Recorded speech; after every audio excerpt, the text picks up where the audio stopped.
Good morning. Very nice to see you all again. Now we're going to do something extremely fun.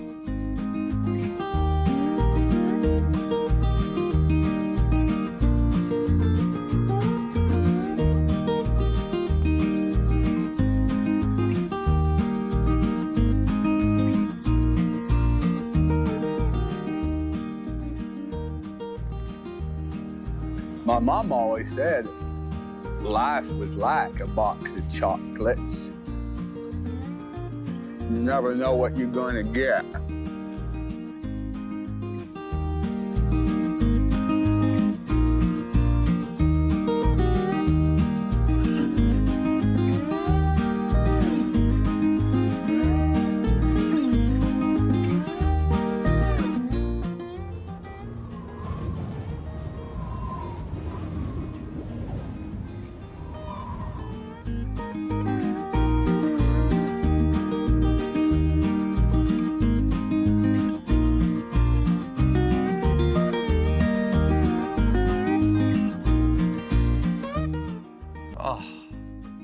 I think I'm having what the Germans call a Schadengasm.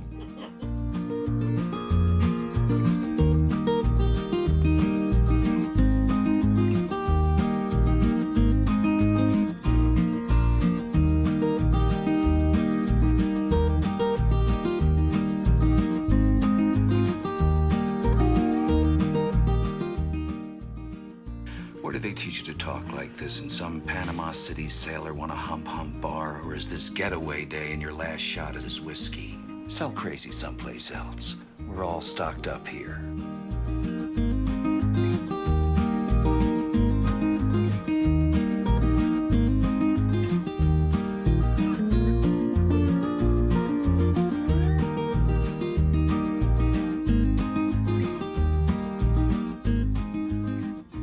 Human sacrifice, dogs and cats living together, mass hysteria.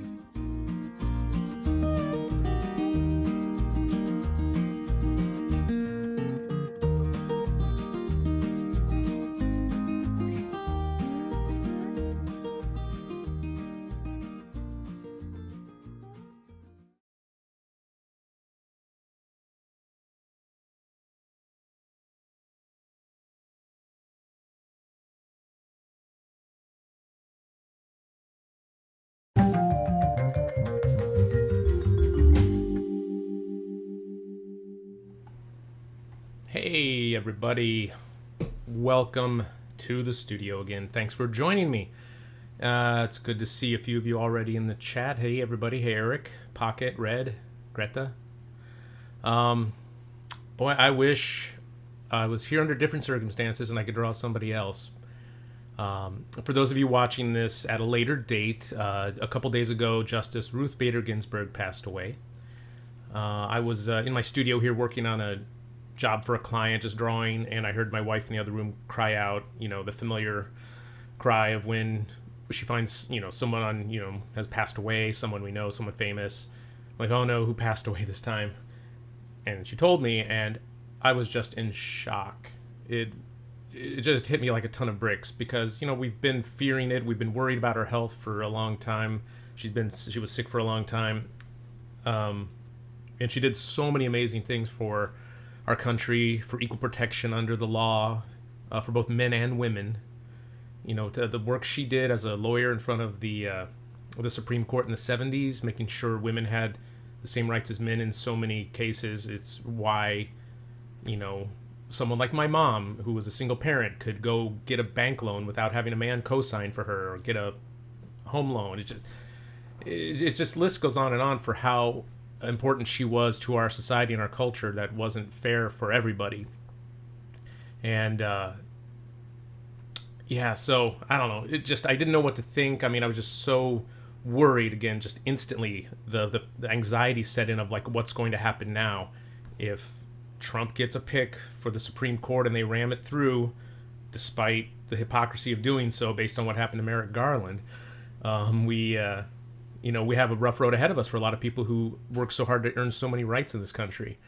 And I'm genuinely worried for the future of our democracy. Anyway, without getting too political, I mean, it's hard not to. I just wanted to do an homage to the woman, and the way I do that is through caricature. It's my skill. It's what I do. Yes, I do portraits too, but I think caricature is a good, fun way to pay respect to somebody. I mean, caricature is often about satire and ridicule and making fun of people, yes, but it can be done for any purpose, any reason. And it's done out of love and respect. Yes, it's a funny caricature I'll be doing today, but I hope everyone understands that humor is a way a lot of people cope with sadness and with grief, and it helps maybe ease some of the pain a little bit. Anyway, so that's my take on caricature and this whole situation. And you shouldn't be afraid or worried about, anyone you want to pay respect to in your own way through your art, because it's all valid if it comes from a genuine place. Let's take a look at some of the comments here. Hello, Hazeful Arts. Hey, Mark. Hi, Alan. Looking forward to seeing this illustration. Sure, you will do her great service and respect. Yeah, thank you. I hope so. I want it to be funny, but yeah, when I did my rough sketch the other day, for me it was therapeutic to be able to sketch her. I got all these photos that I found, and the first sketch right out of the gate, I was just really happy with the likeness that I nailed, and I'm like, wow, that's pretty exaggerated, even for me, but I'm really happy when I can get a good exaggeration right out of the gate, because a lot of the times I'm much more subdued and subtle in my exaggeration style, and I'm always trying to push the envelope more in my sketches. But anyway, when I'm inspired with the subject and really invested in it, I think the sketches and artwork turns out a little bit better. All right, so let's go ahead and just take a look here. Yeah, so I got my camera over the drawing board, and this is the photo I'm going to be working from.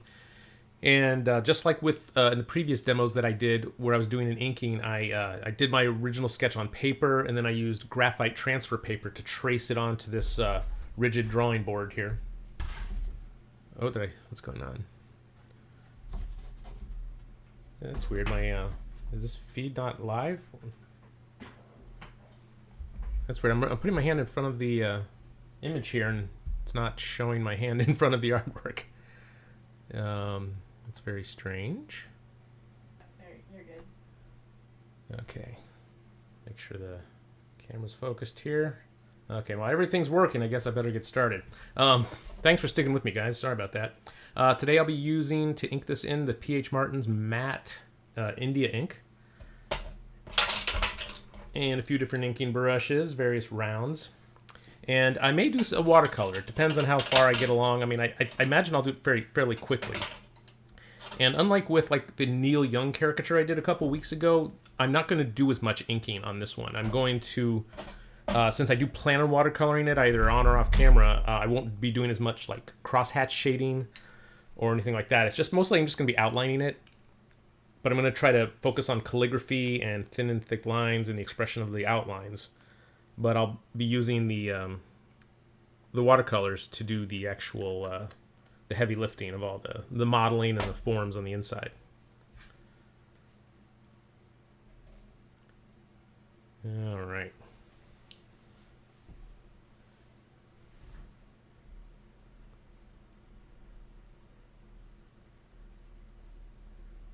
So Debbie's here helping me again for the questions, and she'll help read out some of your comments and questions as you make them.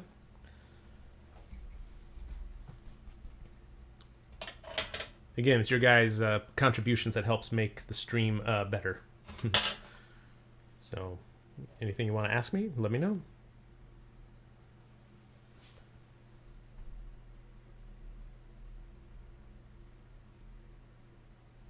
And by the way, I'm probably just going to be using brushes today for this, since I'm not going to be doing a lot of detail like crosshatch shading or anything. No sound. Yeah. But you can get some really delicate, fine lines with a good brush. This is a Robert Simmons white sable, meant for watercolors, but has a real nice point on it. I just got it, and I'm real excited to be using it for the very first time in front of you guys here.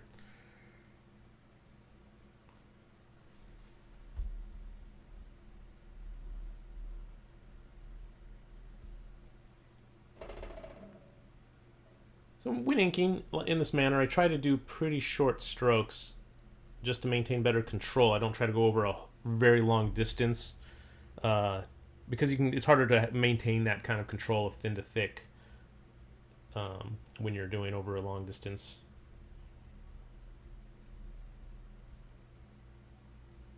Looks like YouTube is not receiving enough video to maintain streaming. Let me know. No. Looks like it's freezing on me. Super duper. Yeah, it is freezing. But not a lot. What's it saying? It's not receiving enough video, like the bit rate or something. I'm gonna make sure nothing in the house is.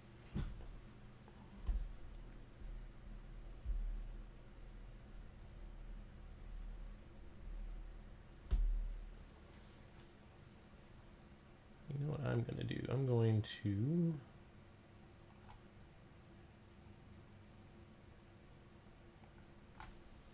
I'm going to close my browser because I think that takes up a lot of resources.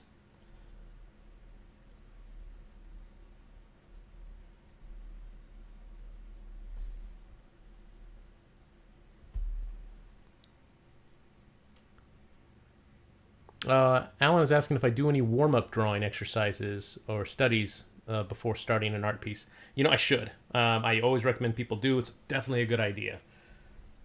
I did not for this one just because I have so much technical stuff to get ready before the stream and testing, and I usually don't have time to practice.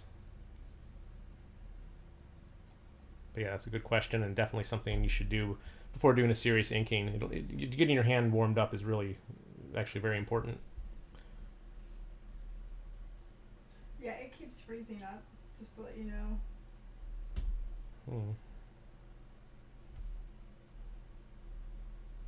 Yeah, Debbie says this keeps on freezing up. Sorry about that, guys. Let me know, Debbie, how it progresses. If it becomes like... It seems like it's every 15 seconds or so it goes into like you get the spinning wheel. Yep, there it goes again. Yeah, I'm showing 0 kilobytes right now. Yeah. And then it jumps up to like 3,000. It's very inconsistent.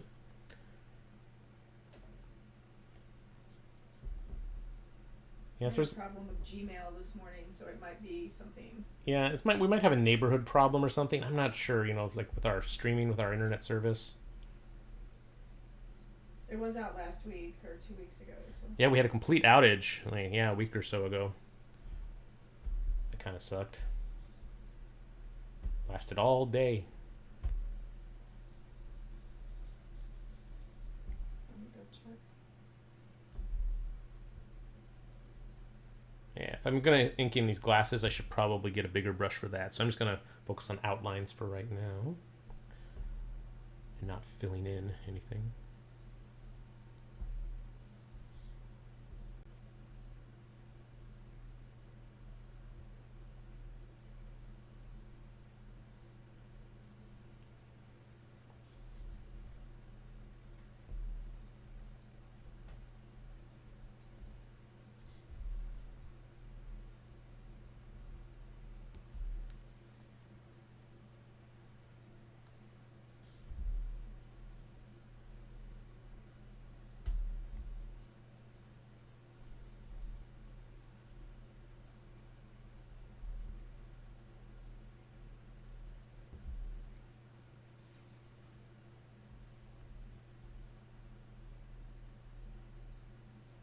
Okay, my chat disappeared. I don't know what's going on.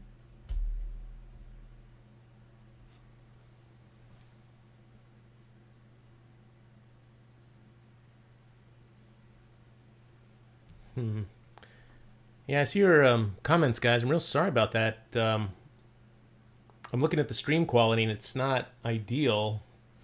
It's just a matter of bandwidth or something. I think I need to ask for a rebate from my cable company.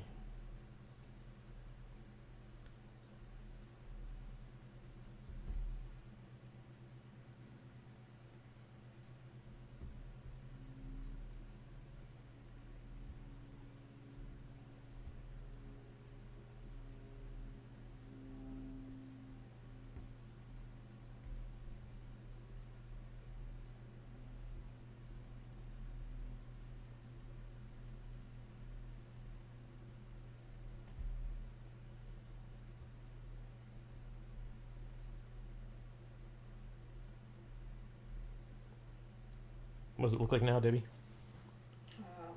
It's still like freezing up every once in a while. Mm-hmm.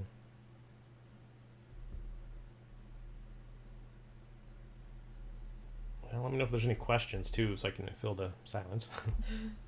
Yeah. Let's see. Eric asked about the fires. I told him they're under control. For us, anyway. Yeah, no real fires near us right now. The one they had a couple weeks ago is pretty much out.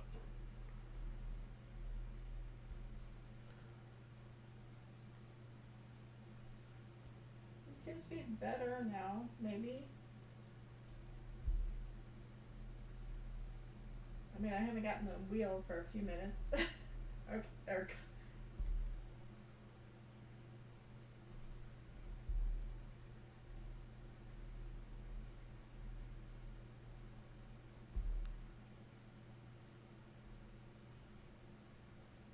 so it seems to be working okay right now. Okay, good. Debbie tells me the stream seems to be working a little better now.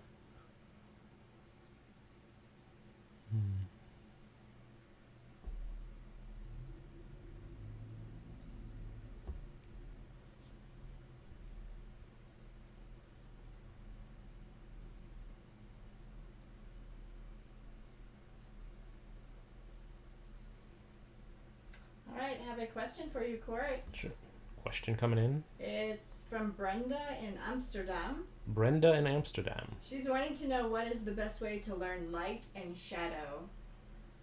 The best way to learn light and shadow, I guess, for drawing or for painting.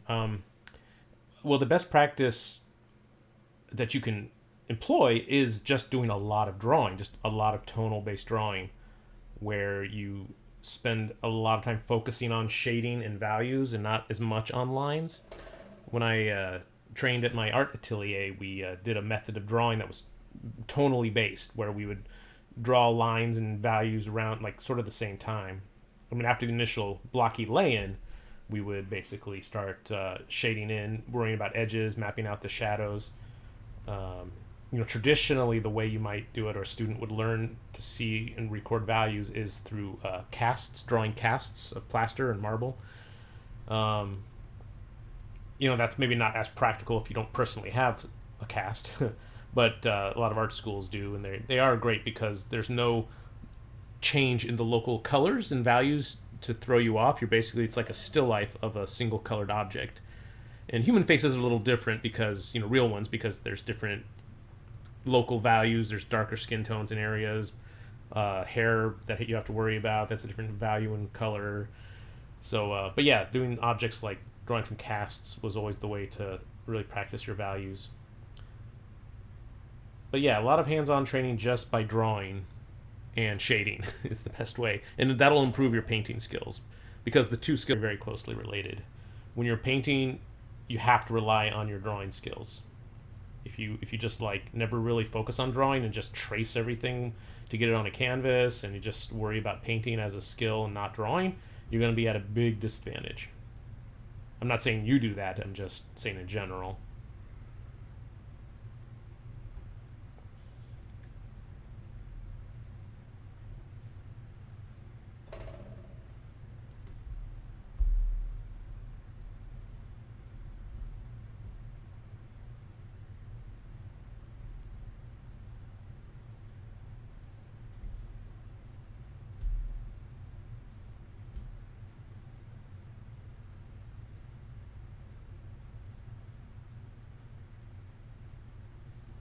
So what was the problem with the camera? Do you know?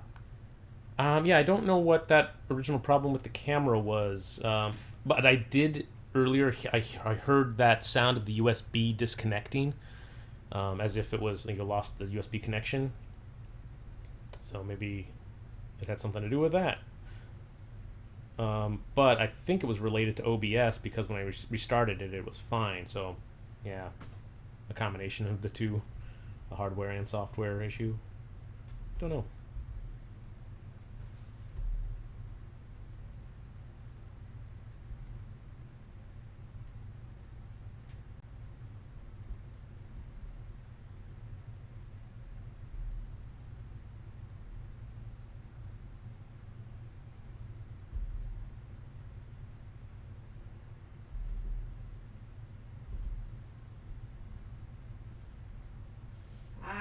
Ukinam, thanks for reposting your question. I did see it and went back to look for it. His question is, Court, which artists, dead or alive, would you wish to be your mentor? Which artists, dead or alive, would I wish to be my mentor? I would have to say probably Sargent, just to watch him work, stand over his shoulder and have him criticize me when I do something wrong, because he had just the best eye for things like values and drawing. And yeah, I mean, I know a bit about his process from reading what people wrote, people who were students of him that he took on occasionally, and also from some of his, even from his sitters. I don't know if I could personally paint like Sargent, the physical posture that he took, because I think it was a lot of sight size, and I don't like doing that, where he basically would stand 10 feet back from the canvas, look at his model, look at the canvas, look at his model, and then go commit it to memory, and then go make a few strokes, and he'd go walk 10 feet back again. And that's kind of how he worked. That's how he got such great success, I think. And that's basically sight size, where the model is the same size in his field of vision as the canvas image. I'm not sure if he always worked that way, but it sounds from the descriptions that that's primarily how he worked. So, if it wasn't him, maybe Rockwell.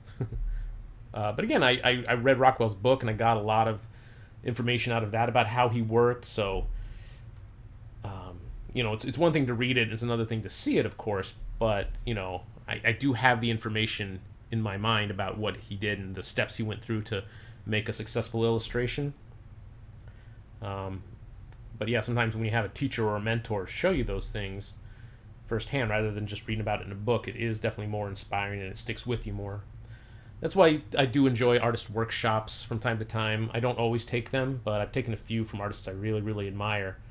And what I get out of them is seeing just how they handle themselves in a live situation where, like Lipkin works very methodically and slow, where like I sometimes rush through the early stages of a painting from life, like if I'm painting from a model, just because I want to get to the fun part.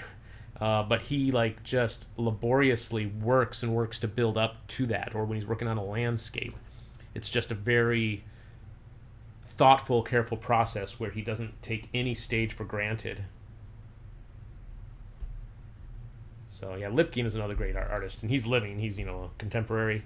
He's younger than me, in fact, but he's like one of my favorite painters. And if he ever does workshops again, I don't think he's doing them right now, like in most people. Definitely worth checking out. So you just said you like to rush things sometimes to get to the fun parts. What do you consider the fun parts? WS said, what are the fun parts? What do I consider the fun parts of a painting that I like to rush to? Well, it's seeing the culmination of all the work sort of come to pass, like to see like the form and the structure in there, and then you get to do the flourishes of paint. You get to do the fancy things that make it look sort of more artsy, if that makes sense. The hard part is the build up to all that. It's the line, putting down the fundamental structure and the construction of everything and making sure that's accurate before you move on. Because you can block in a head, but is the head accurate? Is the height and width the right ratio? Are the eyes placed level? Are they even with each other? Does the mouth look like it's projecting out in front of the facial plane just the right amount but not too much? And is it all lined up in perspective? That's just the hard part, because it's grinding and it's very taxing, and you have to be really, really astute and keep an eye on what you're doing and be very clear-headed and clear-eyed about it. And don't just assume you did it correctly because it looks okay. You got to stand back, get some distance from it, look at it more carefully again with fresh eyes, look at it in a mirror or whatever. So yeah, that's the hard part, that and it doesn't look good yet. It doesn't look like much. That's why sometimes watching painting demos can be sometimes like kind of boring, because the artist is doing the very, very important work of laying the groundwork of what's to come next.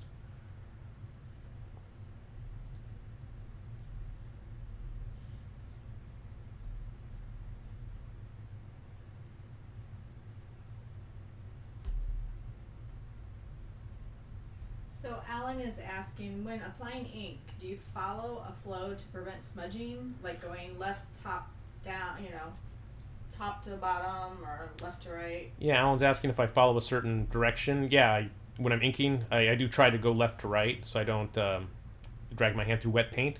But I mean, it's with brush, you know, if you apply ink with a brush, it dries almost immediately, so you don't have to worry about that too much. When you lay it down with a crow quill or a dip pen, a metal nibbed pen, it takes a lot longer to dry because you're laying down an actual physical bead of ink. It's a lot thicker. It also helps to have a certain surface, like the illustration board I'm working on here is cold press, and it's pretty absorbent, so it dries fairly quickly. If if I was drawing on a hot press surface, it would take a little longer to dry.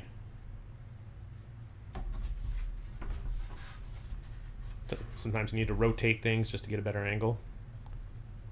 Certain strokes only look good in certain directions, you know. I mean, it looks better if you have, you know, if I like to drag up into the right generally for my ink strokes, and when necessary, it's good to like rotate the board to get those angles.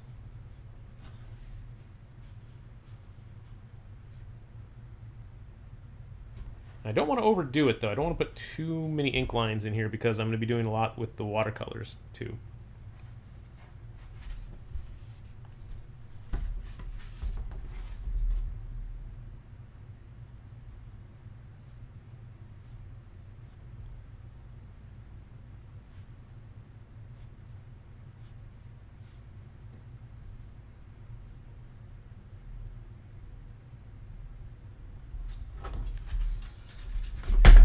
I know you mentioned Rockwell earlier. Where was that Rockwell museum that we went to? Debbie's mentioning the Rockwell Museum we went to. It was in, I think, Stockbridge, Massachusetts.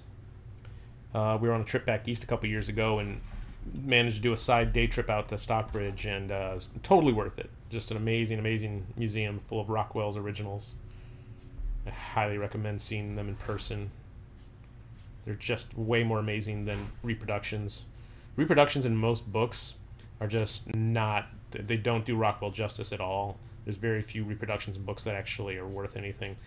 Because a lot of the times, I don't know, it looks like those might be reproductions of reproductions. They don't look like they're actual photographs of the original paintings, but maybe of the magazine covers, which is, you know, a couple generations removed from the original.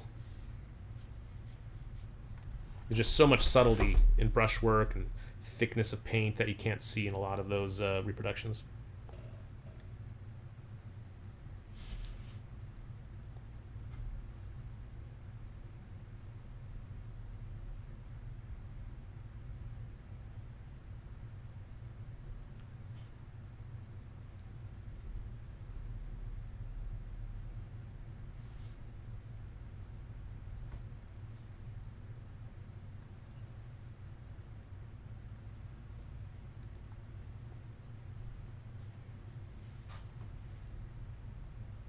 Has the stream quality maintained all right? Yep, so far. Oh, good.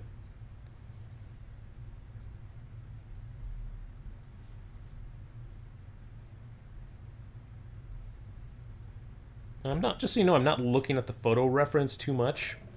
If I ever have a question about if something's a hard or a soft edge, I'll take another glance up there, but I mean, the pencil sketch here kind of provides me with most of the information I need for this stage. I'll be looking at the photo a lot more when I do my watercoloring, because that's more about the values.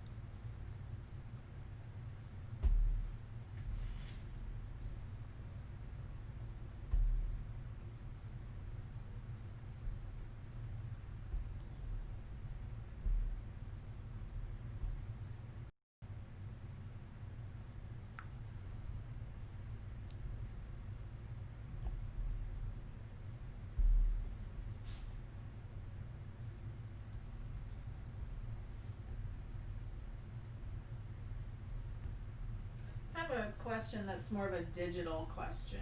Is that okay? Yeah, sure. Debbie has a question that's more digital Well, related. it's from Uncle Rizzo. He was asking, what do you think of relying on the warp tool in digital caricature? What do I think about the warp tool in digital caricature? If someone does an entire caricature by using a warp function over a photo, actually warping a photo, that's terrible. That's makes me sick. It's not caricature. I mean, you can apply caricature knowledge to that, but I've almost never seen anyone do it good. With the exception of maybe one artist named Rodney Pike, I think his name was, who's, I have to admit, they're pretty good. He kind of knows what he's doing. But most people just end up distorting reality, and it doesn't help the likeness. It's just like they're trying to basically cheat and get like a photographic result without actually doing the work, and they don't understand the concepts that they're trying to replicate anyway. So, however, with that said, the liquefy or warp tool can be useful in help making small corrections, for sure, if you know what you're doing and if you use it minimally. You shouldn't be relying on it to create an exaggeration, but maybe just to fix things. If you maybe want to bloat a nose just a little bit more from, maybe you did a sketch on paper, you scanned it in, and you don't want to maybe go back to the drawing board, resketch and rescan it. Maybe just, using a bloat tool, using a warp a little bit. Or if you notice one eye is higher than the other, you can move it up a little bit and just fix it and then move on from there. If you're using it as a tool to help fix a drawing or to help improve the exaggeration slightly, I think it's fine. But if you're using it to rely on completely to create the caricature, chances are you don't know what you're doing anyway, because otherwise you'd be drawing. And then on top of it, it's just, it has a photographic look. It doesn't look like a painting, and I don't think any client would seriously want that. There might be some, but I don't think that's a very good technique to rely upon if you have to use it as a crutch. Tell us what you really think, Court.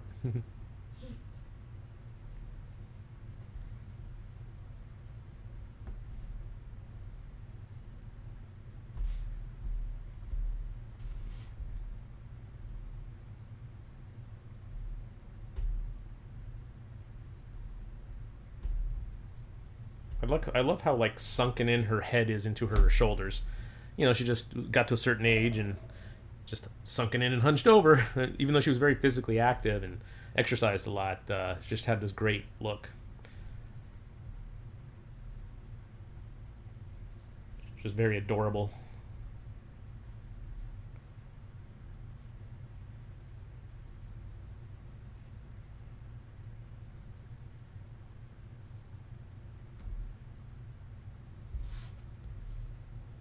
Let's see here. Let's see if I can get these buttons. Doing little circles are probably the hardest things to do in ink.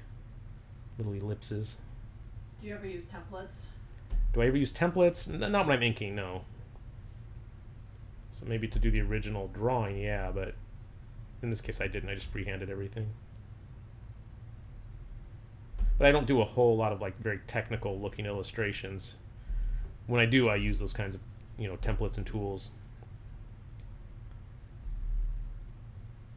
Like if something has to be a perfect circle, like on Iron Man's chest, like his arc reactor, I think I used the circle ellipse tool to create that.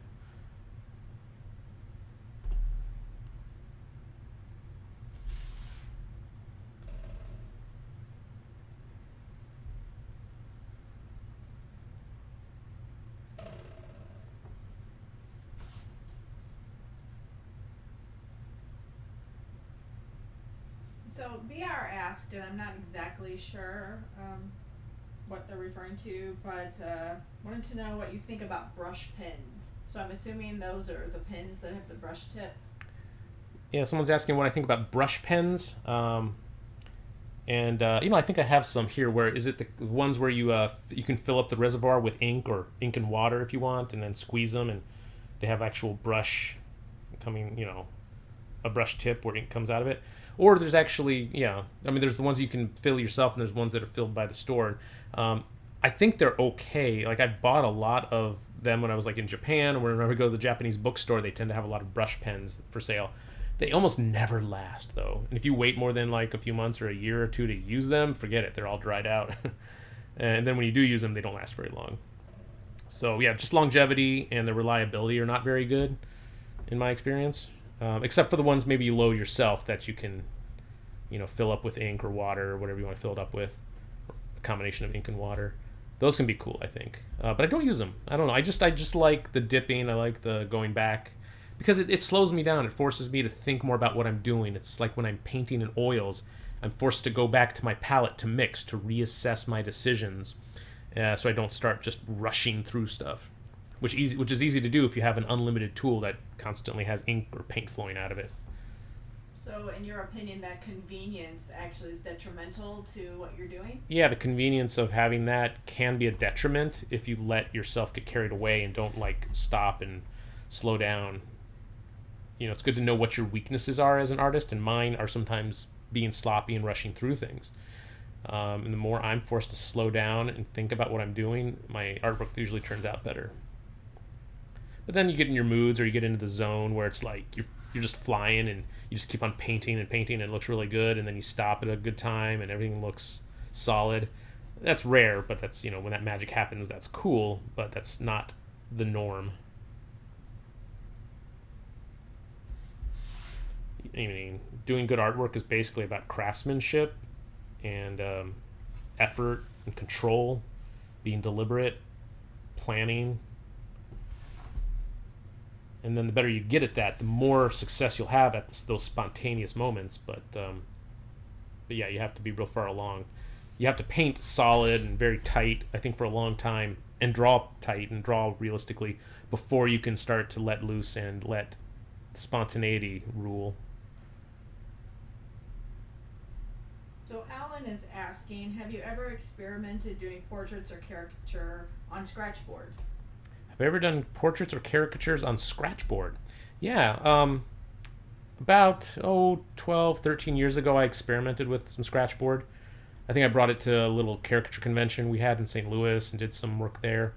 But I mean, I did not spend nearly enough time working with it. It seemed like, wow, this is a very delicate tool, very fine tool that I'd need to spend a lot of time investing in to make it look good and really master it. And I kind of didn't want to go down that road. It's similar to inking, but even less forgiving, because once you put the etching into the scratchboard, it's there and you can't get rid of it. I found when I did them, I would kind of over render or add too much scratchiness to the blackboard, and too much white lines would appear. And then it ended up being like, why am I doing this? It's like a reverse image anyway. And I guess a lot of people might make a print out of it. You can do a woodblock print or a linoleum print, and scratch into it. But that's not like scratchboard. That's a little different. But I don't know. It's just I experimented with it, but it didn't really ultimately hold my interest too much.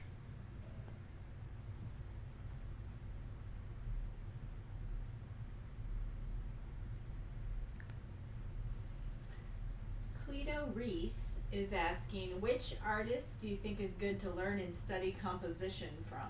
Which artists are good to learn and study composition from, somebody asks. Boy. Yeah, that's a good question. There's a lot. Who would you study from? The people that I think were best at composition were the artists of the late 19th century and early 20th century. People like Zorn, Sargent, Sorolla, a lot of the early illustrators like Howard Pyle and N.C. Wyeth, Norman Rockwell, J.C. Leyendecker. Those guys were just masters of selling you the concept, telling you a story with just composition.